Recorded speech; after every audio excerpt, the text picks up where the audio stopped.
Separation of mixers എന്ന ഈ ചാപ്റ്ററിൽ സിലബസിൽ നമുക്ക് എന്തൊക്കെയാണ് പഠിക്കാനുള്ളതെന്ന് നോക്കാം. ഫസ്റ്റ് ക്ലാസിഫിക്കേഷൻ ഓഫ് മാറ്റർ, അതുപോലെ തന്നെ mixtures and pure substances, homogeneous and heterogeneous mixtures. അപ്പോൾ ഇതൊക്കെ എന്താണെന്ന് പഠിക്കണം. അതിനുശേഷം നമുക്ക് പഠിക്കാനുള്ള മെയിൻ ആയിട്ടുള്ള methods of separation of mixtures ആണ്. ഇതിൽ ഏതൊക്കെ മെത്തേഡ്സ് ആണ് പഠിക്കാനുള്ളത്? ഫിൽട്രേഷൻ പഠിക്കാനുണ്ട്, sedimentation, decantation, centrifugation, distillation, fractional distillation, extraction using separating funnel, chromatography. ഈ ക്രൊമാറ്റോഗ്രഫിയിൽ നമ്മൾ വളരെ വലിയൊരു പോർഷനാണ്. നമുക്ക് അതിൽ ബേസിക് ആയിട്ട് എക്സാം ഓറിയന്റഡ് ആയിട്ട് മാത്രമേ നമ്മൾ നോക്കത്തുള്ളൂ. അപ്പോൾ ഇത്രയുമാണ് നമ്മൾ ഈ ചാപ്റ്ററിൽ ഇന്നത്തെ ക്ലാസ്സിൽ കാണാൻ പോകുന്നത്. ഫസ്റ്റ് നമുക്ക് മാറ്ററുടെ ക്ലാസിഫിക്കേഷൻ നോക്കാം. ഇത് ബേസിക് ആയിട്ടുള്ള കാര്യമാണ്, നമുക്ക് എല്ലാവർക്കും അറിയാം. അതായത് നമുക്ക് ജസ്റ്റ് ഒന്ന് പറഞ്ഞു പോകാം. മാറ്ററിനെ നമുക്ക് മെയിൻ ആയിട്ട് രണ്ടായിട്ട് ക്ലാസിഫൈ ചെയ്യാൻ പറ്റും, പ്യുവർ സബ്സ്റ്റൻസ് എന്നും മിക്സ്ചേഴ്സ് എന്നും. പ്യുവർ സബ്സ്റ്റൻസ് എന്ന് പറയുന്നത് എന്താണ്? Matter having an invariant chemical composition and distinct properties, അല്ലെ? ഒരു ഇൻവേരിയന്റ് ആയിട്ട് കോൺസ്റ്റന്റ് ആയിട്ടുള്ള ഒരു കെമിക്കൽ ആൻഡ് ഫിസിക്കൽ പ്രോപ്പർട്ടീസ് ആയിരിക്കും പ്യുവർ സബ്സ്റ്റൻസിന് ഉണ്ടായിരിക്കുക. അതുപോലെ തന്നെ അവയെ നമുക്ക് ഫിസിക്കലി സെപ്പറേറ്റ് ചെയ്യാൻ സാധിക്കത്തില്ല. എന്നാൽ മിക്സ്ചേഴ്സ് എന്താണ്? Matter consisting of 2 or more pure substances that retain their individual identities and can be separated by physical methods. അപ്പോൾ നമുക്ക് എന്ത് ചെയ്യാൻ പറ്റും? മിക്സ്ചേഴ്സിനെ ഫിസിക്കൽ മെത്തേഡ്സ് കൊണ്ട് സെപ്പറേറ്റ് ചെയ്യാൻ സാധിക്കും. അതുപോലെ തന്നെ രണ്ടോ അതിലധികമോ പ്യുവർ സബ്സ്റ്റൻസ് ചേർന്നിട്ടാണ് എന്ത് ഫോം ചെയ്യുന്നത്? മിക്സ്ചേഴ്സ് ഫോം ചെയ്യുന്നത്. ഇനി നമുക്ക് പ്യുവർ സബ്സ്റ്റൻസിനെ വീണ്ടും രണ്ടായിട്ട് തിരിക്കാം. എന്തൊക്കെ? എലമെന്റ് എന്നും കോമ്പൗണ്ട് എന്നും. എലമെന്റ് എന്ന് പറയുന്നത് എന്താണ്? അതൊരു ഫണ്ടമെന്റൽ സബ്സ്റ്റൻസ് ആണ്. അതായത് നമുക്കൊരു കെമിക്കൽ മെത്തേഡ് വഴിയൊന്നും സെപ്പറേറ്റ് ചെയ്യാൻ സാധിക്കത്തില്ല എലമെന്റിനെ. എന്നാൽ കോമ്പൗണ്ട് എന്ന് പറയുന്നത് എന്താണ്? അത് രണ്ടോ അതിലധികമോ എലമെന്റ്സ് കൂടി ചേർന്നിട്ടാണ് കോമ്പൗണ്ട്സ് ഫോം ചെയ്യുന്നത്. അതിന് നമുക്ക് കെമിക്കൽ മെത്തേഡ്സ് വഴി എന്ത് ചെയ്യാൻ സാധിക്കും? ഡീകമ്പോസ് ചെയ്യാൻ അല്ലെങ്കിൽ സെപ്പറേറ്റ് ചെയ്യാൻ സാധിക്കും. ഇനി മിക്സ്ചേഴ്സിന്റെ ക്ലാസിഫിക്കേഷൻ എങ്ങനെയാണ്? ഹോമോജീനിയസ് എന്നും ഹെട്രോജീനിയസ് എന്നും അതിനെ തരംതിരിക്കാം. ഇതൊക്കെ എന്താണെന്ന് നമ്മൾ ലാസ്റ്റ് സൊല്യൂഷന്റെ ക്ലാസ്സിൽ ഡിസ്കസ് ചെയ്തതാണ്. ഹോമോജീനിയസ് മിക്സ്ചേഴ്സ് എന്താണ്? ത്രൂ ഔട്ട് ദ മിക്സ്ചർ അതിന്റെ കോമ്പോസിഷൻ സെയിം ആയിരിക്കും. എന്നാൽ ഹെട്രോജീനിയസ് മിക്സ്ചേഴ്സിന്റെ കേസിലോ ത്രൂ ഔട്ട് ദ മിക്സ്ചർ എന്താണ്? അതിന്റെ കോമ്പോസിഷൻ സെയിം ആയിരിക്കത്തില്ല. അത് മാത്രമല്ല അതിന് 2 ഫേസ് ഉണ്ടാകും, അല്ലെ? ഈ ഹെട്രോജീനിയസ് മിക്സ്ചേഴ്സ് തന്നെ വരുന്നതാണ് ഏതൊക്കെ? കോളോയിഡ്സ്, സസ്പെൻഷൻ ഒക്കെ. ഇവയൊക്കെ എന്താണ്? ഹെട്രോജീനിയസ് മിക്സ്ചേഴ്സ് ആണ്. അപ്പം ഇത് ബേസിക് ആയിട്ടുള്ള കാര്യമാണ്, നമ്മൾ ജസ്റ്റ് ഒന്ന് അറിഞ്ഞിരുന്നാൽ മതി. ഇനി നമുക്ക് ഈ ചാപ്റ്ററിന്റെ മെയിൻ ആയിട്ടുള്ള ഭാഗത്തേക്ക് കടക്കാം. ഏതാണ്? Methods of separation of mixtures. അതായത് മിക്സ്ചേഴ്സിനെ നമുക്ക് ഏതൊക്കെ രീതിയിൽ ഏതൊക്കെ മെത്തേഡ്സ് യൂസ് ചെയ്തിട്ട് സെപ്പറേറ്റ് ചെയ്തെടുക്കാമെന്ന് നോക്കാം. ഇതിൽ നമുക്ക് ഫസ്റ്റ് പഠിക്കാനുള്ളതാണ് ഫിൽട്രേഷൻ. ഫിൽട്രേഷൻ എന്ന് പറയുന്നത് എന്താണ്? നമുക്കറിയാം, നമ്മൾ വീട്ടിൽ ചായ ഒക്കെ ഉണ്ടാക്കിയിട്ട് എന്താണ്? ചായ അരിച്ചല്ലേ എടുക്കുന്നത്. അതിന്റെ മട്ടൊക്കെ കളഞ്ഞ്, അതായത് തേയിലേന്റെ പോർഷൻസ് ഒക്കെ കളഞ്ഞ് അരിച്ചാണ് എടുക്കുന്നത് നമ്മളൊരു അരിപ്പ യൂസ് ചെയ്ത്. അത് തന്നെയാണ് ഈ ഫിൽട്രേഷനിൽ എന്താണ്? Insoluble solids can be removed from a liquid by using a filter paper.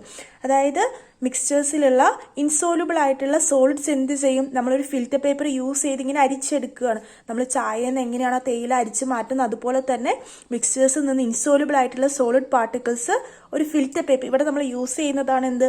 ഒരു ഫിൽറ്റർ മീഡിയം യൂസ് ചെയ്യുന്നുണ്ട്. യൂഷ്വലി അതെന്താണ്? ഒരു ഫിൽറ്റർ പേപ്പറാണ് നമ്മൾ യൂസ് ചെയ്യുന്നത്. അപ്പോൾ ഫിൽറ്റർ പേപ്പർ യൂസ് ചെയ്ത് അതിങ്ങനെ അരിച്ചെടുക്കുകയാണ് ചെയ്യുന്നത്. ഇവിടെ നോക്കിക്കേ, നമ്മളിവിടെ ഒരു ബീക്കറിൽ ഒരു മിക്സ്ചർ എടുത്തിട്ടുണ്ട്. അതിൽ ഈ ഒരു ബ്ലൂ കളറിൽ കാണുന്നതാണ് എന്ത്? ഒരു പർപ്പിൾ കളറിൽ കാണുന്നതാണ് സോളിഡ് പാർട്ടിക്കിൾസ്, മറ്റത് എന്താണ്? ലിക്വിഡ് ആണ്. അപ്പം നമ്മൾ ഇതിനെ ഒരു ഫിൽറ്റർ പേപ്പറിലൂടെ കടത്തിവിടുകയാണ്. ഫിൽറ്റർ പേപ്പറിലൂടെ കടത്തിവിടുമ്പോൾ എന്താണ്? ഇൻസോലുബിൾ ആയിട്ടുള്ള ഈ സോളിഡ് പാർട്ടിക്കിൾസ് ഒക്കെ അവിടെ നിൽക്കും. ബാക്കി ലിക്വിഡൊക്കെ ഈ ഫിൽറ്റർ പേപ്പറിലൂടെ കടന്നു പോകും.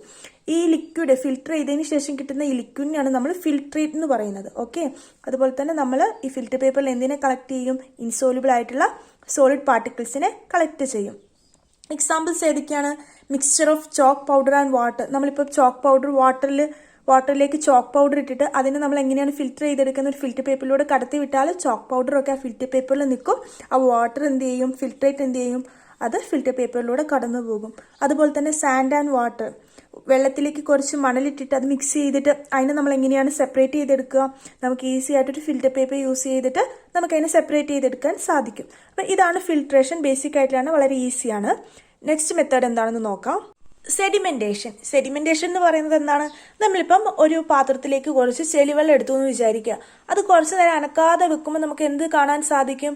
ആ ചെളി മഡി പാർട്ടിക്കിൾസ് ഒക്കെ എന്ത് ചെയ്യും? സോളിഡ് ആയിട്ടുള്ള മഡി പാർട്ടിക്കിൾസ് ഒക്കെ ആ വെള്ളത്തിന്റെ അടിയിലേക്ക് ഇങ്ങനെ അടിഞ്ഞു കിടക്കും. എന്നിട്ട് ആ ലിക്വിഡ് ആയിട്ടുള്ള പോർഷൻ എന്ത് ചെയ്യും? അതിന്റെ മുകളിൽ നിൽക്കും, അല്ലേ?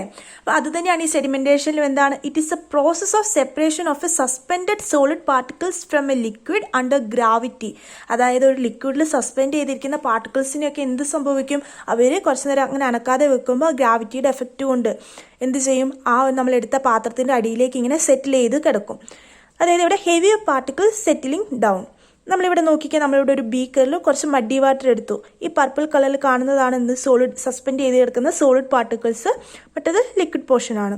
ഇത് കുറച്ച് നേരം ഇങ്ങനെ അനക്കാതെ വെക്കുമ്പോൾ എന്ത് സംഭവിക്കും, ഈ സോളിഡ് പാർട്ടിക്കിൾസ് ഒക്കെ ഹെവിയർ ആയിട്ടുള്ള സോളിഡ് പാർട്ടിക്കിൾസ് ഒക്കെ ഈ ബീക്കറുടെ അടിയിലേക്ക് വന്ന് സെറ്റിലാകും. എന്നിട്ട് ലിക്വിഡ് പോർഷൻ എന്ത് ചെയ്യും, മുകളിൽ ഇങ്ങനെ നിൽക്കും. ഈ അടിയിലേക്ക് വന്ന് അടിയുന്ന ഈ സോളിഡ് പാർട്ടിക്കിൾസിനെ നമ്മൾ സെഡിമെന്റ് എന്നാണ് പറയുന്നത്. അപ്പം ഇതാണ് സെഡിമെന്റേഷൻ പ്രോസസ്. നെക്സ്റ്റ് നമുക്ക് ഡീകണ്ടേഷൻ പ്രോസസ് എന്താണെന്ന് നോക്കാം.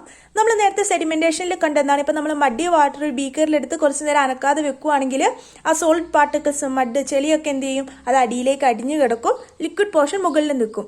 ഇനി നമ്മൾ ആ ലിക്വിഡ് പോർഷനെ മാത്രം വേറൊരു പാത്രത്തിലേക്ക് മാറ്റുന്നതിനെയാണ് എന്ത് പറയുന്നത്, ഡീകണ്ടേഷൻ എന്ന് പറയുന്നത്. അതായത് separation of two immiscible substances via pouring off one substance simply pour off the top layer of the mixture. അതായത് ഇമ്മിസിബിൾ ആയിട്ടുള്ള രണ്ട് സബ്സ്റ്റൻസിൽ ആ ടോപ്പ് ലെയർ എന്ത് ചെയ്യാണ്, വേറൊരു പാത്രത്തിലേക്ക് അല്ലെങ്കിൽ വേറെ സെപ്പറേറ്റ് ആയിട്ട് മാറ്റുകയാണ് ഡീകണ്ടേഷനിൽ ചെയ്യുന്നത്. It involves eighth liquid mixture. അതായത് ഇത് ലിക്വിഡ് മിക്സ്ചർ എന്ന് പറഞ്ഞാൽ എക്സാമ്പിൾ എന്താണ്, നമ്മളിപ്പം വാട്ടറിലേക്ക് കുറച്ച് ഓയിൽ ആഡ് ചെയ്യുക. അപ്പോൾ എന്ത് സംഭവിക്കും, ഓയിൽ വാട്ടറിൽ സോലബിൾ അല്ല, അതിങ്ങനെ ടോപ്പ് ലെയർ ആയിട്ട് മുകളിൽ നിൽക്കും. അപ്പോൾ നമ്മൾ ആ ഓയിലിനെ മാത്രം വേറൊരു പാത്രത്തിലേക്ക് മാറ്റുകയാണ് ചെയ്യുന്നത്. അതൊരു എക്സാമ്പിളാണ് എന്തിന്, ലിക്വിഡ് മിക്സ്ചറിന്. അതുപോലെ സോളിഡ് ലിക്വിഡ് മിക്സ്ചറിന് നമ്മൾ ഓൾറെഡി പറഞ്ഞ ഒരു മഡി വാട്ടറിൽ അല്ലേ സോളിഡ് പാർട്ടിക്കിൾസ് ഒക്കെ അടിയിലേക്ക് സെറ്റിലാകും. അപ്പോൾ എന്താണ് നമ്മൾ ചെയ്യുന്നത്, ആ ലിക്വിഡ് പോർഷൻ മാത്രം നമ്മൾ മുകളിൽ നിന്ന് മാറ്റുകയാണ് ചെയ്യുന്നത്. അപ്പോൾ ഇതാണ് ഈ ഡീകണ്ടേഷൻ പ്രോസസ്സ് എന്ന് പറയുന്നത്. നമുക്കിനി ഇമ്മിസിബിൾ ആയിട്ടുള്ള ലിക്വിഡ് മിക്സേഴ്സിനെ സെപ്പറേറ്റ് ചെയ്യാൻ വേണ്ടി യൂസ് ചെയ്യാവുന്ന മറ്റൊരു അപ്പാരറ്റസ് ആണ് സെപ്പറേറ്റിംഗ് ഫണൽ. ഇതൊരു ഒരു എക്സാമിന് ചോദിച്ച ക്വസ്റ്റ്യൻ ആണ്. അപ്പം ഇമ്മിസിബിൾ ലിക്വിഡ്സിനെ സെപ്പറേറ്റ് ചെയ്യാൻ വേണ്ടി നമുക്ക് എന്ത് യൂസ് ചെയ്യാം, സെപ്പറേറ്റിംഗ് ഫണൽ യൂസ് ചെയ്യാം. അതായത് ഇവിടെ സെപ്പറേറ്റിംഗ് ഫണൽ ഈ ഒരു ഷേപ്പിലാണ്, ചിത്രം വരച്ചൊന്നും കറക്റ്റ് അല്ല, എന്നാലും ഏകദേശം ഈ ഒരു ഷേപ്പിലാണ് സെപ്പറേറ്റിംഗ് ഫണൽ ഉള്ളത്. ഇതിലേക്ക് നമ്മൾ എന്താണ് ഇമ്മിസിബിൾ ആയിട്ടുള്ള ലിക്വിഡ് ആഡ് ചെയ്യാണ് ചെയ്യുന്നത്. ഇവിടെ എന്തുണ്ട്, അപ്പം ഇമ്മിസിബിൾ ആയതുകൊണ്ട് തന്നെ രണ്ട് ലെയർ ആയിട്ടായിരിക്കും കാണാം. ഒരു എക്സാമ്പിളിന് എന്താണ് ഓയിൽ വാട്ടർ തന്നെ നമുക്ക് ഈ സെപ്പറേറ്റിംഗ് ഫണലിലേക്ക് ഒഴിക്കാം. അപ്പോൾ എന്ത് ചെയ്യും, ഓയിൽ മുകളിൽ നിൽക്കും, വാട്ടർ ഓയിലിൻ്റെ അടിയിലായിരിക്കും ഉണ്ടാകുന്നത്. അപ്പം നമ്മൾ എന്ത് ചെയ്യും, സെപ്പറേറ്റിംഗ് ഫണൽ യൂസ് ചെയ്ത് ഇവിടെ ഒരു സ്റ്റോപ്പ് കോക്ക് ഉണ്ട്. ഓക്കെ, അപ്പം നമ്മൾ എന്ത് ചെയ്യാണ്, ഈ സെപ്പറേറ്റിംഗ് ഫണലിലൂടെ ഇത് തുറന്നു വെച്ചിട്ട് ഈ വാട്ടറിനെ മാത്രം എന്ത് ചെയ്യാണ്, സെപ്പറേറ്റ് ചെയ്തെടുക്കുകയാണ്. ഈ ഓയിൽ ഇവിടെ എത്തുമ്പോൾ എന്ത് ചെയ്യും, ഈ സ്റ്റോപ്പ് കോക്ക് ഓഫ് ചെയ്യും. അപ്പോൾ നമുക്ക് ഓയിൽ ഈ സെപ്പറേറ്റിംഗ് ഫണലിൽ കിട്ടും, വാട്ടർ എവിടെ കിട്ടും, വാട്ടർ നമ്മൾ എടുക്കുന്ന ആ ബീക്കറിലും കിട്ടും. അപ്പം ഇമ്മിസിബിൾ ആയിട്ടുള്ള ലിക്വിഡ്സിനെ ഒക്കെ നമുക്ക് എന്ത് ചെയ്യാൻ പറ്റും, ഈ സെപ്പറേറ്റിംഗ് ഫണൽ വഴി സെപ്പറേറ്റ് ചെയ്തെടുക്കാൻ സാധിക്കും. അടുത്തൊരു മെത്തേഡാണ് സെൻട്രിഫ്യൂഗേഷൻ. സെൻട്രിഫ്യൂഗേഷൻ എന്ന് പറയുന്നത് ആക്ച്വലി ആക്സിലറേറ്റഡ് സെഡിമെന്റേഷൻ തന്നെയാണ്. നമ്മൾ സെഡിമെന്റേഷനിൽ കണ്ടു എന്താണ് സംഭവിക്കുന്നത്, ഗ്രാവിറ്റിയുടെ എഫക്റ്റ് കൊണ്ട് ഡെൻസർ പാർട്ടിക്കിൾസ് ഹെവിയർ പാർട്ടിക്കിൾസ് ഒക്കെ നമ്മൾ എടുക്കുന്ന മിക്സ്ചറിൽ സെറ്റിൽ ചെയ്യുകയാണ് ചെയ്യുന്നത്.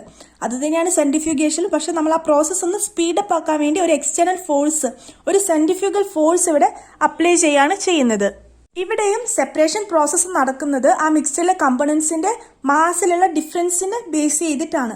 അതാണ് ഇവിടെ പറഞ്ഞിട്ടുള്ളത്, separating components from A mixture based on difference in the mass of particles. അതായത് സെൻട്രിഫ്യൂഗേഷൻ കഴിയുമ്പോൾ എന്താണ് സംഭവിക്കുന്നത്, മാസ് കൂടിയ പാർട്ടിക്കിൾസ് ഒക്കെ സെറ്റിൽ ചെയ്യാണ് ചെയ്യുന്നത്. ഇവിടെ എന്താണ്, separating mixtures by applying centrifugal force. അത് ഞാൻ ഓൾറെഡി പറഞ്ഞു, നമ്മളിവിടെ ഒരു എക്സ്റ്റേണൽ ഫോഴ്സ് കൊടുക്കുന്നുണ്ട്. അതായത് നമ്മൾ ലബോറട്ടറിയിലൊക്കെ യൂസ് ചെയ്തിട്ടുണ്ട് അല്ലെ, സെൻട്രിഫ്യൂഗ് നമ്മൾ ചെയ്തിട്ടുള്ളതാണ്. അപ്പോൾ എന്താണ്, നമ്മൾ സെപ്പറേറ്റ് ചെയ്യേണ്ട മിക്സ്ചർ ആ സെൻട്രിഫ്യൂഗൽ ആ ട്യൂബിൽ ആ ടെസ്റ്റ് ട്യൂബിലേക്ക് ആഡ് ചെയ്യും. അതിനുശേഷം നമ്മളിത് ആ അപ്പാരറ്റസിലേക്ക് വെച്ച് കൊടുക്കുമ്പോൾ എന്താണ് സംഭവിക്കുന്നത്, നമ്മളത് റൊട്ടേറ്റ് ചെയ്യിക്കുക. അതായത് ഒരു സെൻട്രിഫ്യൂഗൽ ഫോഴ്സ് ആണ് അവിടെ അപ്ലൈ ചെയ്യുന്നത്. അപ്പോൾ ആ ഫോഴ്സിന്റെ എഫക്ട് കൊണ്ട് എന്ത് ചെയ്യും, ഹെവിയർ പാർട്ടിക്കിൾസ് ഒക്കെ ഡെൻസർ പാർട്ടിക്കിൾസ് ഒക്കെ അടിയിലേക്ക് സെറ്റിൽ ആകും അല്ലേ. Next point, a centrifuge works by using the principle of sedimentation. അത് നമ്മൾ ഓൾറെഡി ഡിസ്കസ് ചെയ്തതാണ്. സെഡിമെന്റേഷൻ എന്ന് പറയുന്നത് എന്തായിരുന്നു, ഗ്രാവിറ്റിയുടെ എഫക്റ്റ് കൊണ്ട്, ഗ്രാവിറ്റേഷണൽ ഫോഴ്സ് കൊണ്ട് ഹെവിയർ പാർട്ടിക്കിൾസ് ഒക്കെ എന്ത് ചെയ്യും, അടിയിൽ വന്ന് സെറ്റിൽ ആകും അല്ലേ. ഇനി നമുക്ക് ഇതിന്റെ ആപ്ലിക്കേഷൻസ് യൂസ് നോക്കാം. നമ്മൾ ബ്ലഡ് സാമ്പിൾസിൽ നിന്ന് ബ്ലഡ് സെല്ലിനെയൊക്കെ സെപ്പറേറ്റ് ചെയ്യാൻ സെൻട്രിഫ്യൂഗേഷൻ യൂസ് ചെയ്യാറുണ്ട്. അതുപോലെ തന്നെ കേർഡിൽ നിന്ന് ബട്ടറിനെ സെപ്പറേറ്റ് ചെയ്യാൻ, അതുപോലെ തന്നെ ഹൈലി കോൺസെൻട്രേറ്റഡ് ആയിട്ടുള്ള സസ്പെൻഷനിൽ നിന്ന് സോളിഡ് പാർട്ടിക്കിൾസിനെ സെപ്പറേറ്റ് ചെയ്യാനൊക്കെ നമ്മൾ ഏത് മെത്തേഡാണ് യൂസ് ചെയ്യുന്നത്, സെൻട്രിഫ്യൂഗേഷൻ ആണ് യൂസ് ചെയ്യുന്നത്. അടുത്തൊരു സെപ്പറേഷൻ മെത്തേഡാണ് ഡിസ്റ്റിലേഷൻ. നമ്മൾ ഇവിടെയൊന്നും അപ്പാരറ്റസിനെ പറ്റിയോ അതിന്റെ ഡീറ്റെയിൽഡ് ആയിട്ട് പഠിക്കുന്നില്ല. നമുക്ക് ജസ്റ്റ് അതിന്റെ കൺസെപ്റ്റ് എക്സാം ഓറിയന്റഡ് ആയിട്ട് ഇമ്പോർട്ടന്റ് പോയിന്റ്സ് മാത്രമേ നമ്മൾ ഡിസ്കസ് ചെയ്ത് പോകുന്നുള്ളൂ. അപ്പം ഡിസ്റ്റിലേഷൻ നമ്മൾ എപ്പോഴാണ് യൂസ് ചെയ്യുന്നത്? Miscible liquids with large difference in the boiling point, അതായത് പരസ്പരം മിസിബിൾ ആയിട്ടുള്ള സോലുബിൾ ആയിട്ടുള്ള ലിക്വിഡ്സിനെ നമുക്ക് സെപ്പറേറ്റ് ചെയ്യണം. ആ ലിക്വിഡ്സിന്റെ ബോയിലിംഗ് പോയിന്റ് തമ്മിൽ എന്തായിരിക്കണം? ലാർജ് ഡിഫറൻസ് ഉണ്ടായിരിക്കണം. അങ്ങനെയുള്ള കേസിലാണ് ഡിസ്റ്റിലേഷൻ നമ്മൾ യൂസ് ചെയ്യുന്നത്. ഇനി എന്താണ് ഈ ഡിസ്റ്റിലേഷൻ എന്ന് പറയുന്നത്? It is selective boiling and subsequent condensation of A component in A liquid mixture. അതായത് നമ്മളിവിടെ എന്താ ചെയ്യുന്നത്? നമുക്ക് സെപ്പറേറ്റ് ചെയ്യേണ്ട മിസിബിൾ ആയിട്ടുള്ള ആ ലിക്വിഡ്സ് ചേർന്നിട്ടുള്ള ആ മിക്സറിന് നമ്മൾ ഹീറ്റ് കൊടുക്കുകയാണ് അല്ലെങ്കിൽ ബോയിൽ ചെയ്യിക്കുകയാണ് ചെയ്യുന്നത്. അപ്പം ഈസിലി വോളറ്റൈൽ ആയിട്ടുള്ള കമ്പണൻസ് എന്ത് ചെയ്യും? പെട്ടെന്ന് വേപ്പർ ഫേസിലേക്ക് മാറും. അങ്ങനെ വേപ്പർ ഫേസിലായ കമ്പണൻസിനെ നമ്മൾ എന്ത് ചെയ്യും? അതിനെ മാറ്റി അതിനെ കണ്ടൻസ് ചെയ്യിച്ച് സെപ്പറേറ്റ് ചെയ്തെടുക്കുകയാണ് ഡിസ്റ്റിലേഷനിൽ നമ്മൾ ചെയ്യുന്നത്. ഇനി നമുക്ക് ഈ ഡിസ്റ്റിലേഷൻ മെത്തേഡ് എപ്പോഴൊക്കെ യൂസ് ചെയ്യാമെന്ന് നോക്കാം. First one, separate volatile liquid from non volatile impurities. അതായത് ഒരു മിക്സ്ചറിൽ വോളറ്റൈൽ ലിക്വിഡും അതുപോലെ തന്നെ നോൺ വോളറ്റൈൽ ഇമ്പ്യൂരിറ്റീസും ഉണ്ടെങ്കിൽ എന്ത് സംഭവിക്കും? ഡിസ്റ്റിലേഷൻ നടക്കുമ്പോൾ ഈ വോളറ്റൈൽ ലിക്വിഡ് എന്ത് ചെയ്യും? വേപ്പർ ഫേസിലേക്ക് മാറി പിന്നെ നമ്മൾ അതിനെ മാറ്റി കണ്ടൻസ് ചെയ്യിച്ച് സെപ്പറേറ്റ് ചെയ്തെടുക്കും. അതുപോലെ തന്നെ the liquids having sufficient difference in their boiling point. ഇപ്പം നമ്മളൊരു മിക്സ്ചറിൽ രണ്ട് കമ്പണൻസ്, എ എന്ന കമ്പണൻറ്റും ഉണ്ട് ബി എന്ന കമ്പണൻറ്റും ഉണ്ട്. എയുടെ ബോയിലിംഗ് പോയിന്റ് കുറവാണ്, ബിയുടെ ബോയിലിംഗ് പോയിന്റ് വളരെ കൂടുതലാണ്. അപ്പം നമ്മൾ ഈ മിക്സിനെ ഹീറ്റ് ചെയ്യുമ്പോൾ ബോയിൽ ചെയ്യുമ്പോൾ എന്ത് സംഭവിക്കും? ഈസിലി വോളറ്റൈൽ ആയുള്ള ബോയിലിംഗ് പോയിന്റ് കുറഞ്ഞ എ എന്ന് പറയുന്ന കമ്പണന്റ് എന്ത് ചെയ്യും? പെട്ടെന്ന് വേപ്പർ ഫേസിലേക്ക് മാറും അല്ലെ? നമ്മൾ ആ വേപ്പർ ഫേസിലേക്ക് മാറിയ ആ കമ്പണൻസിനെ സെപ്പറേറ്റ് ചെയ്ത് കണ്ടൻസ് ചെയ്യിച്ചെടുക്കും. ബി എന്ന് പറഞ്ഞ കമ്പണന്റിന്റെ എന്താണ്? ബോയിലിംഗ് പോയിന്റ് കൂടുതലാണ്, അതുകൊണ്ട് അത് പതുക്കെ വേപ്പർ ഫേസിലേക്ക് മാറത്തുള്ളൂ, അല്ലെങ്കിൽ പതുക്കെ അത് വേപ്പറായിട്ട് മാറത്തുള്ളൂ. അപ്പോൾ എന്ത് ചെയ്യാം? നമുക്ക് ഈസി ആയിട്ട് ഈ മെത്തേഡ് വഴി ഈ ബോയിലിംഗ് പോയിന്റിൽ ലാർജ് ഡിഫറൻസ് ഉള്ള ലിക്വിഡ്സിനെ നമുക്ക് അങ്ങനെ സെപ്പറേറ്റ് ചെയ്തെടുക്കാൻ സാധിക്കും. ഡിസ്റ്റിലേഷൻ വഴി സെപ്പറേറ്റ് ചെയ്യാൻ പറ്റുന്ന മിക്സേഴ്സിന് രണ്ട് എക്സാമ്പിൾ നോക്കാം. ഫസ്റ്റ് വൺ ആണ് ക്ലോറോഫോം ആൻഡ് അനിലീൻ. ഇവിടെ നോക്കിക്കേ, ക്ലോറോഫോമിന്റെ ബോയിലിംഗ് പോയിന്റ് എന്ന് പറയുന്നത് 334 കെൽവിൻ ആണ്. അതുപോലെ തന്നെ അനിലീന്റെയോ 457 കെൽവിൻ ആണ്. ബോയിലിംഗ് പോയിന്റ് തമ്മിൽ നല്ല ഡിഫറൻസ് ഉണ്ട്. അതുകൊണ്ട് നമുക്ക് ഇവിടെ ഏത് ടെക്നിക്ക് യൂസ് ചെയ്യാം? ഡിസ്റ്റിലേഷൻ മെത്തേഡ് യൂസ് ചെയ്യാം. അതുപോലെ തന്നെ പ്യൂരിഫൈ സോൾട്ട് വാട്ടർ അല്ലെങ്കിൽ പ്യൂരിഫൈ സീ വാട്ടർ, അതിന് നമുക്ക് ഡിസ്റ്റിലേഷൻ മെത്തേഡ് യൂസ് ചെയ്യാം. അടുത്തൊരു സെപ്പറേഷൻ ടെക്നിക്കാണ് ഫ്രാക്ഷണൽ ഡിസ്റ്റിലേഷൻ. ഫ്രാക്ഷണൽ ഡിസ്റ്റിലേഷൻ നമ്മൾ എപ്പോഴാണ് യൂസ് ചെയ്യുന്നത്? It is used to separate mixtures of liquids that have similar boiling point or very small difference in there boiling point. അതായത് നമ്മൾ നേരത്തെ സിമ്പിൾ ഡിസ്റ്റിലേഷനിൽ കണ്ടു, ഒരു മിക്സ്ചറിലെ കമ്പണൻസിന്റെ ബോയിലിംഗ് പോയിന്റ്സ് തമ്മിൽ ലാർജ് ഡിഫറൻസ് ഉണ്ടെങ്കിലാണ് നമ്മൾ ഡിസ്റ്റിലേഷൻ യൂസ് ചെയ്യാന്ന്. എന്നാൽ ഒരു മിക്സ്ചറിലെ കമ്പണൻസിന്റെ ബോയിലിംഗ് പോയിന്റ് തമ്മിൽ വളരെ നേരിയ തോതിലുള്ള ഡിഫറൻസുകളെങ്കിൽ അല്ലെങ്കിൽ സിമിലർ ബോയിലിംഗ് പോയിന്റ്സ് ആണെങ്കിൽ നമ്മൾ എന്ത് ചെയ്യും? അത്തരം കേസിലാണ് നമ്മൾ ഫ്രാക്ഷണൽ ഡിസ്റ്റിലേഷൻ യൂസ് ചെയ്യുന്നത്. Okay, it take place in fractionating column. അതായത് നമ്മൾ നേരത്തെ സിമ്പിൾ ഡിസ്റ്റിലേഷനിൽ കണ്ട പോലെ തന്നെ നമ്മൾ മിക്സ്ചറിനെ എന്താണ് ചെയ്യുന്നത്? മിക്സ്ചറിനെ ബോയിൽ ചെയ്യിക്കും. അപ്പം ഈസിലി വോളറ്റൈൽ ആയിട്ടുള്ള കമ്പണൻസ് പെട്ടെന്ന് വേപ്പർ ഫേസിലേക്ക് പോകും. നമ്മൾ അതിനൊരു കണ്ടൻസറിലൂടെ കടത്തിവിട്ട് കണ്ടൻസ് ചെയ്യിച്ച് കളക്ട് ചെയ്തെടുക്കുകയാണ് ചെയ്യുന്നത്. പക്ഷേ ഈ ഫ്രാക്ഷണൽ ഡിസ്റ്റിലേഷന്റെ കേസിൽ നമ്മൾ എന്ത് ചെയ്യും? നമ്മൾ നേരത്തെ ചെയ്ത പോലെ തന്നെ മിക്സറിനെ ബോയിൽ ചെയ്യിക്കും. അപ്പോൾ എന്ത് ചെയ്യും? ഈസിലി വോളറ്റൈൽ ആയിട്ടുള്ള കമ്പണൻസ് വേപ്പർ ഫേസിലേക്ക് മാറും. ഈ വേപ്പേഴ്സിനെ നമ്മളൊരു ഫ്രാക്ഷനേറ്റിംഗ് കോളത്തിലൂടെ കൂടെ കടത്തിവിടുകയാണ് ചെയ്യുന്നത് ഇവിടെ. അപ്പം ഈ ഫ്രാക്ഷനേറ്റിംഗ് കോളത്തിൽ എന്താണ് സംഭവിക്കുന്നത്? When vapors of mixture pass through fractionating column, repeated liquefaction and vaporization take place. അതായത് ഈ വേപ്പേഴ്സ് ഫ്രാക്ഷനേറ്റിംഗ് കോളത്തിലെത്തിയ വേപ്പേഴ്സ് എന്ത് ചെയ്യും? അവർ ലിക്വിഫൈ ചെയ്യും, വീണ്ടും വേപ്പറായിട്ട് മാറും, അതിനെ വീണ്ടും ലിക്വിഫൈ ചെയ്യും, വീണ്ടും വേപ്പറായിട്ട് മാറും.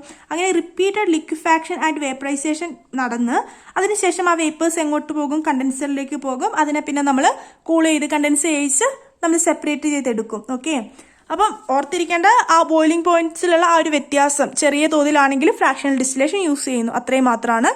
ഇനി ഇത് എപ്പോഴാണ് നമ്മൾ യൂസ് ചെയ്യുന്നത്? ഇത് വളരെ ഇമ്പോർട്ടൻ്റ് ആണ്. ക്രൂഡ് ഓയിലിന്റെ റിഫൈനിങ്ങിന്. ഓക്കെ, അതായത് പെട്രോൾ, ഡീസൽ, കെറോസിൻ, നാഫ്ത, അവരൊക്കെ നമ്മൾ ക്രൂഡ് ഓയിലിൽ നിന്ന് സെപ്പറേറ്റ് ചെയ്തെടുക്കാൻ നമ്മൾ ഏതാണ് യൂസ് ചെയ്യുന്നത്? ഫ്രാക്ഷണൽ ഡിസ്റ്റിലേഷൻ ആണ് യൂസ് ചെയ്യുന്നത്. അതുപോലെ തന്നെ used for separation of liquefied air. Liquefied എയറിനെ സെപ്പറേറ്റ് ചെയ്ത് എടുക്കാൻ, അതായത് നൈട്രജൻ, ഓക്സിജൻ, കോൺസെൻട്രേറ്റഡ് ആർഗൺ, അതൊക്കെ ലിക്വിഫൈഡ് എയറിൽ നിന്ന് സെപ്പറേറ്റ് ചെയ്തെടുക്കാൻ നമ്മൾ ഫ്രാക്ഷണൽ ഡിസ്റ്റിലേഷൻ ആണ് യൂസ് ചെയ്യുന്നത്. അതുപോലെ തന്നെ separation of ethanol from water, ethanol and methanol, ഇതിൻ്റെയൊക്കെ സെപ്പറേഷന് നമ്മൾ ഫ്രാക്ഷണൽ ഡിസ്റ്റിലേഷൻ ആണ് യൂസ് ചെയ്യുന്നത്. നെക്സ്റ്റ് നമുക്ക് ഈ ചാപ്റ്ററിൽ പഠിക്കാനുള്ളതാണ് ക്രൊമറ്റോഗ്രഫി. ഈ ക്രൊമറ്റോഗ്രഫി എന്ന് പറയുന്നത് വളരെ വൈഡ് ആയിട്ടുള്ളൊരു പോർഷൻ ആണ്. എങ്കിലും നമ്മൾ പ്രീവിയസ് ഇയർ ക്വസ്റ്റ്യൻസ് ഒക്കെ റെഫർ ചെയ്ത് ഇമ്പോർട്ടൻ്റ് ആയിട്ടുള്ള പോർഷൻസ് മാത്രം ഉൾക്കൊള്ളിച്ചുകൊണ്ടാണ് ഇന്നത്തെ ക്ലാസ്സിൽ നമ്മൾ ഈ പോർഷൻ എക്സ്പ്ലെയിൻ ചെയ്യുന്നത്. ഓക്കെ, അപ്പോൾ ക്രൊമറ്റോഗ്രഫി നമുക്കറിയാം, കെമിസ്ട്രിയിലെ ക്വാളിറ്റേറ്റീവ് ആൻഡ് ക്വാണ്ടിറ്റേറ്റീവ് അനാലിസിസിന് ഏറ്റവും ലേറ്റസ്റ്റ് ആയിട്ട് യൂസ് ചെയ്യുന്ന ടെക്നിക്സിൽ ഒന്നാണ് ക്രൊമറ്റോഗ്രഫി. മിഖായിൽ സ്വെറ്റ് എന്ന് പറഞ്ഞൊരു റഷ്യൻ ബോട്ടണിസ്റ്റ് ആണ് ആദ്യമായി ക്രൊമറ്റോഗ്രഫി എന്ന് പറഞ്ഞ ടെക്നിക്ക് ഡെവലപ്പ് ചെയ്തെടുത്തത്. സോ അദ്ദേഹമാണ് ഫാദർ ഓഫ് ക്രൊമറ്റോഗ്രഫി എന്ന് അറിയപ്പെടുന്നത്. ക്രൊമറ്റോഗ്രഫി എന്ന് പറയുന്നത് ഒരു സെപ്പറേഷൻ ഓഫ് മിക്സ്ചേഴ്സിനുള്ള ഒരു ലബോറട്ടറി ടെക്നിക്കാണ്. അതായത് ഒരു മിക്സ്ചറിലെ കമ്പണൻസിനെ അവയുടെ അഡ്സോർപ്ഷൻ പവർ അല്ലെങ്കിൽ അഡ്സോർപ്ഷൻ എബിലിറ്റിക്ക് അനുസരിച്ചിട്ട് സെപ്പറേറ്റ് ചെയ്തെടുക്കുകയാണ് ക്രൊമറ്റോഗ്രഫിയിൽ ചെയ്യുന്നത്. നമ്മൾ ഏതൊരു ക്രൊമറ്റോഗ്രഫിക് സെപ്പറേഷൻ മെത്തേഡ് എടുത്താലും നമുക്കതിൽ രണ്ട് ഫേസ് മെയിനായിട്ട് കാണാൻ സാധിക്കും. ഒന്ന് മൊബൈൽ ഫേസ്, മറ്റൊന്ന് സ്റ്റേഷനറി ഫേസ്. മൊബൈൽ ഫേസ് എന്ന് പറയുന്നത് എന്താണ്? മൂവ് ചെയ്യുന്ന ആ ഒരു ഫേസിനെയാണ് നമ്മൾ മൊബൈൽ ഫേസ് എന്ന് പറയുന്നത്. എന്നാൽ നമ്മൾ ഫിക്സ് ചെയ്ത് വെച്ചേക്കുന്ന ആ ഒരു ഫേസിനെ നമ്മൾ സ്റ്റേഷനറി ഫേസ് എന്നും പറയും. അതാണ് ഇവിടെ പറയുന്നത്. In all chromatographic separation the sample is transported in a mobile phase. Okay, അപ്പോൾ എന്തിൻ്റെ കൂടെയാണ് സാമ്പിൾ ട്രാൻസ്പോർട്ട് ചെയ്യുന്നത്? മൊബൈൽ ഫേസിന്റെ കൂടെയാണ് സാമ്പിൾ ട്രാൻസ്പോർട്ട് ചെയ്യുന്നത്. Which may be gas, liquid or a super critical fluid. അപ്പോൾ മൊബൈൽ ഫേസ് എന്തൊക്കെയാകാം? ഒന്നുകിൽ ഗ്യാസ് ആകാം, അല്ലെങ്കിൽ ലിക്വിഡ് ആകാം, അല്ലെങ്കിൽ അതൊരു സൂപ്പർ ക്രിട്ടിക്കൽ ഫ്ലൂയിഡ് ആകാം. This mobile phase is then forced through an immiscible stationary phase. ഈ മൊബൈൽ ഫേസ് നമ്മൾ എന്തിലൂടെയാണ് കടത്തിവിടുന്നത്? ഒരു ഇമ്മിസിബിൾ ആയിട്ടുള്ള ഒരു സ്റ്റേഷനറി ഫേസിലൂടെയാണ് കടത്തിവിടുന്നത്. Which is fixed in a place in a column or on a solid surface. Okay, the components of the sample get gradually separated one another. The different components pass through the column at different rate. ഞാൻ പറഞ്ഞു ഓരോ കമ്പണൻസിന്റെ adsorption rate എന്ന് പറയുന്നത്, adsorption power എന്ന് പറയുന്നത് different ആണ്. Okay, അപ്പോൾ അതിനനുസരിച്ച് എന്ത് സംഭവിക്കും? ഓരോ കമ്പണൻസും ഡിഫറെന്റ് റേറ്റിലായിരിക്കും അഡ്സോർബ് ചെയ്യുന്നത് അല്ലെങ്കിൽ പാർട്ടീഷൻ ബിഹേവിയർ കാണിക്കുന്നത്. ഇനി നമുക്ക് ക്രൊമറ്റോഗ്രഫീനെ ഏതൊക്കെ രീതിയിലാണ് ക്ലാസിഫൈ ചെയ്തേക്കുന്നതെന്ന് നോക്കാം. First, on the basis of shape of stationary phase and support. അതായത് സ്റ്റേഷനറി ഫേസിന്റെ ഷേപ്പിനും അതിന്റെ സപ്പോർട്ടിനൊക്കെ അനുസരിച്ച് രണ്ട് രീതിയിലാണ് ക്രൊമറ്റോഗ്രഫീനെ ക്ലാസിഫൈ ചെയ്തേക്കുന്നത്. പ്ലനാർ ക്രൊമറ്റോഗ്രഫി, അതുപോലെ തന്നെ കോളം ക്രൊമറ്റോഗ്രഫി. ഈ പ്ലനാർ ക്രൊമറ്റോഗ്രഫിയിൽ വരുന്നതാണ് ഏതൊക്കെ? Paper chromatography, thin layer chromatography. അതുപോലെ കോളം ക്രൊമറ്റോഗ്രഫിയിൽ നമുക്ക് ഗ്യാസ് ക്രൊമറ്റോഗ്രഫിയും വരുന്നുണ്ട്, ലിക്വിഡ് ക്രൊമറ്റോഗ്രഫിയും വരുന്നുണ്ട്. Next, according to the mechanism of സെപ്പറേഷന്റെ മെക്കാനിസത്തിനനുസരിച്ച് ഏതൊക്കെ രീതിയിൽ ക്ലാസിഫൈ ചെയ്യാം? Partition chromatography, adsorption chromatography, affinity chromatography, ion exchange chromatography, size exclusion chromatography, ഇങ്ങനെയൊക്കെ അതിന്റെ മെക്കാനിസത്തിന്റെ ബേസിസിൽ നമുക്ക് ക്ലാസിഫൈ ചെയ്യാം. അടുത്തത് based on mobile phase. Mobile ഫേസിനനുസരിച്ചോ മൊബൈൽ ഫേസ് ലിക്വിഡ് ആണെങ്കിൽ liquid chromatography, mobile phase gas ആണെങ്കിൽ gas chromatography, mobile phase super critical fluid ആണെങ്കിൽ സൂപ്പർ ക്രിട്ടിക്കൽ ക്രൊമറ്റോഗ്രഫി. ഇങ്ങനെയൊക്കെ നമുക്ക് മെയിനായിട്ട് ക്ലാസിഫൈ ചെയ്യാം. ഇനി നമുക്ക് ഈ പോർഷനിൽ മെയിനായിട്ട് പഠിക്കേണ്ടതാണ് അഡ്സോർപ്ഷൻ ക്രൊമറ്റോഗ്രഫി, അതുപോലെ തന്നെ പാർട്ടീഷൻ ക്രൊമറ്റോഗ്രഫി.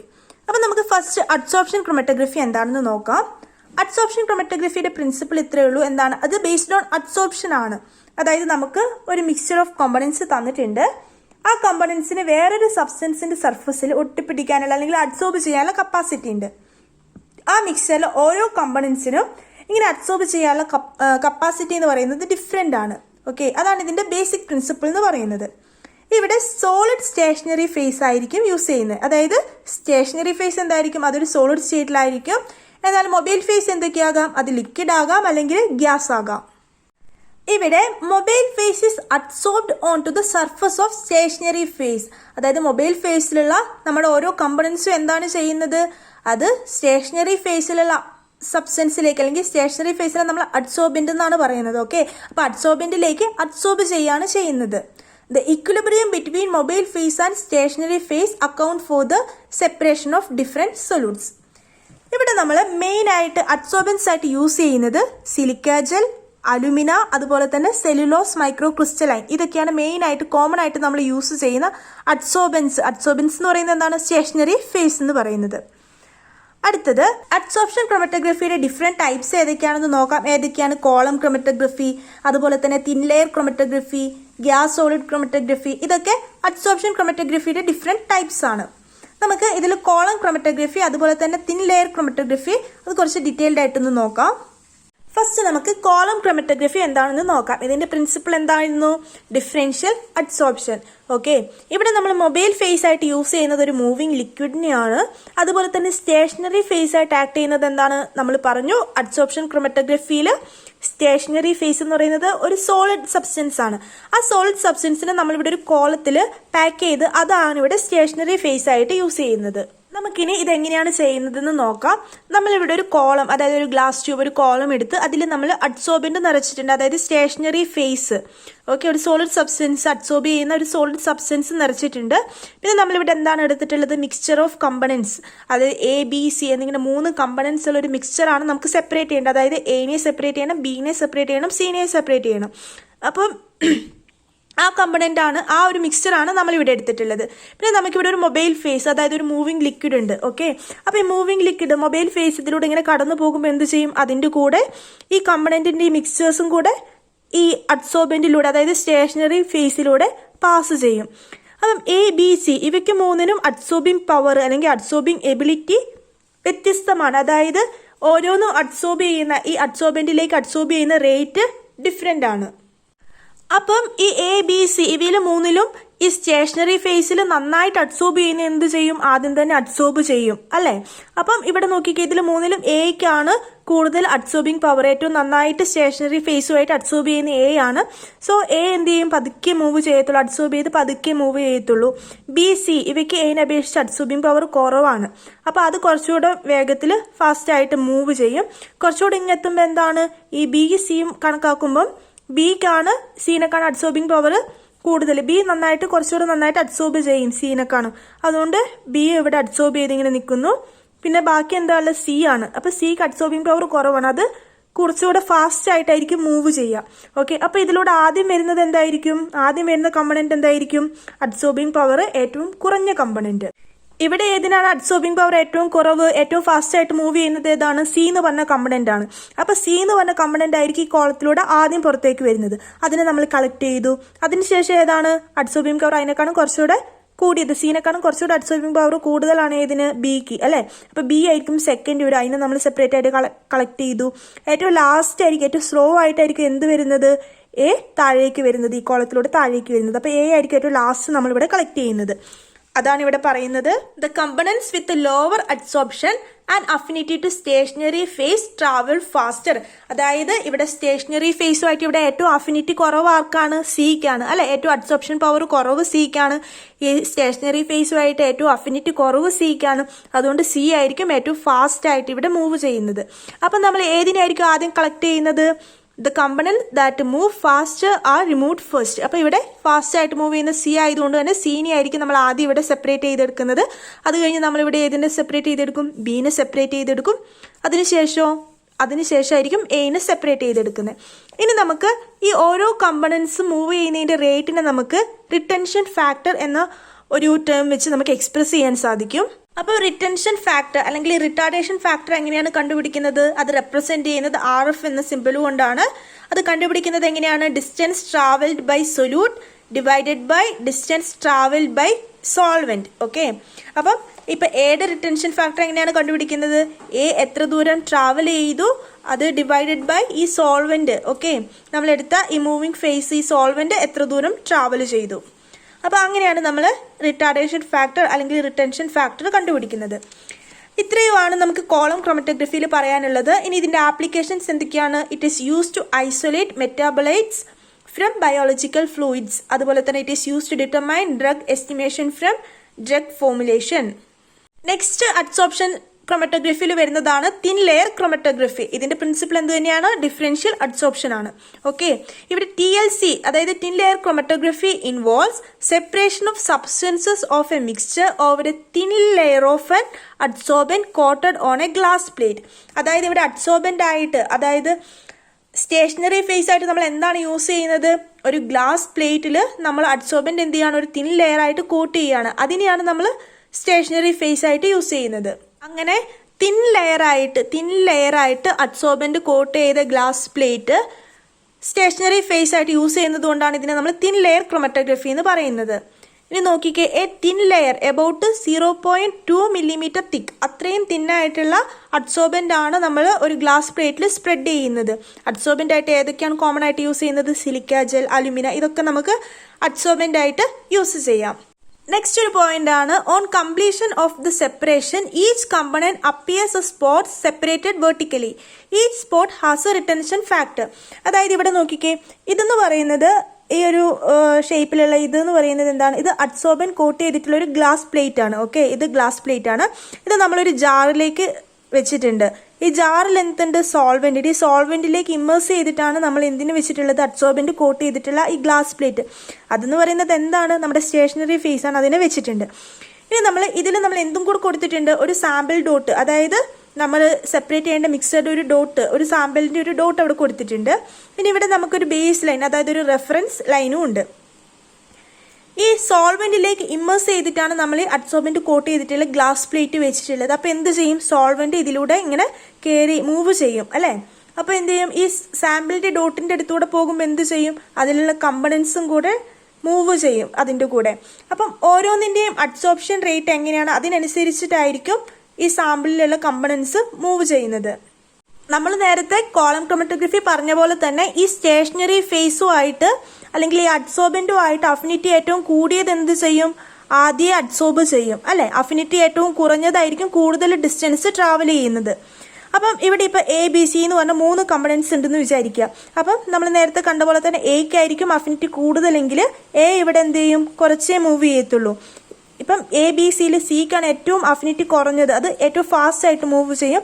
അത് ഈ ബേസ് ലൈനിൽ നിന്ന് ഏറ്റവും കൂടുതൽ ഡിസ്റ്റൻസ്, ഏറ്റവും മുകളിലായിട്ടായിരിക്കും കാണുക. ഏറ്റവും കൂടുതൽ ഡിസ്റ്റൻസ് ആയിരിക്കും ബേസ് ലൈനുമായിട്ട് ഏറ്റവും അഫിനിറ്റി കുറഞ്ഞത് അല്ലെങ്കിൽ അഡ്സോർപ്ഷൻ റേറ്റ് കുറഞ്ഞത് ഏറ്റവും ഡിസ്റ്റൻസ് കൂടിയിട്ടായിരിക്കും ഉണ്ടാവുന്നത്. ഇവിടെ ഇനി നമ്മൾ ഓരോ കമ്പണൻസിന്റെ റിട്ടൻഷൻ ഫാക്ടർ എങ്ങനെയാണ് കണ്ടുപിടിക്കുന്നത്?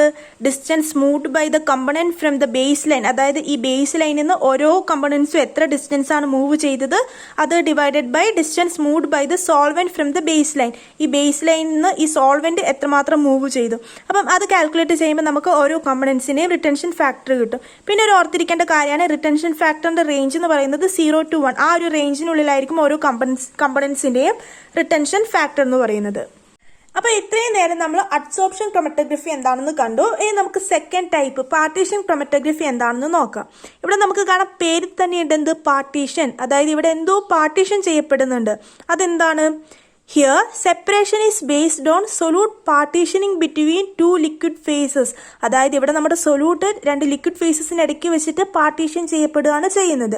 ഈ ലിക്വിഡ് ഫേസസ് എന്തൊക്കെയാണ്? മൊബൈൽ ഫേസും അതുപോലെ തന്നെ സ്റ്റേഷനറി ഫേസും അല്ലെ. അതായത് in partition chromatography it is based on continuous differential partitioning of components of a mixture between stationary and mobile phases. ഇവിടെ എന്താണ് stationary phase? It is a liquid that is bonded to a solid surface. ഒരു solid സർഫസിൽ bonded ആയിട്ടുള്ള ലിക്വിഡിനെയാണ് നമ്മളിവിടെ stationary phase ആയിട്ട് കണക്കാക്കുന്നത്.